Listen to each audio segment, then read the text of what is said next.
My name is Annika Fenn-Gilman. I'm an undergraduate student at Tulane University, where I'm pursuing my bachelor's degree in mathematics and political science, as well as a certificate in geographic information systems. This summer, I am working with the Geography and Maps division on a project titled Mapping the Historical Demographics, Race and Inequality. I am working alongside junior fellow Catherine DeSenza and our project mentor, John Hessler.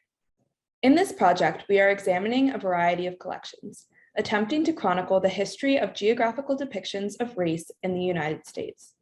Our goal is to create a comprehensive story map that leads the viewer through legacies of racism and inequality with visual cartography.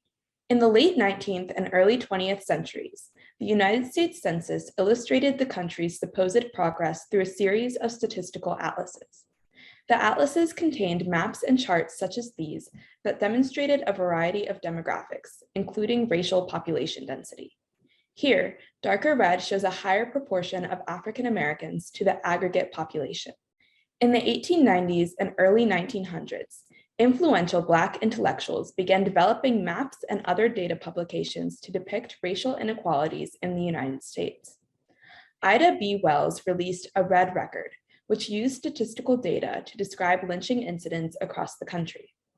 W.E.B. Du Bois created maps showcasing the migration of African Americans at the turn of the century. The work of these Black intellectuals contributed to further publications made by the NAACP exposing racial inequalities. After the Great Depression, the US government implemented the practice of redlining, which graded neighborhoods based on residential desirability. The practice resulted in what was essentially de jure segregation and a legacy of racial wealth inequality resulting from denial of home equity for African American families. I will create an interactive future for our story map that compares the historical redlining data for New Orleans with current demographical information. In this example, a neighborhood that was historically graded D for hazardous now has a higher percentage of flood risk properties than nearby A and B neighborhoods. I'm interested in conducting research and geopolitical analysis on the area where I live to provide historical context for the racial disparities and wealth inequalities that are still present today. This project provides a process for me to integrate my areas of study with the rich collections at the library to create a resource that will make important historical materials accessible to researchers and the general public.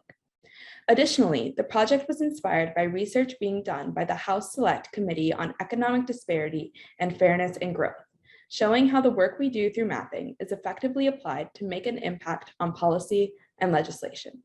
Thank you.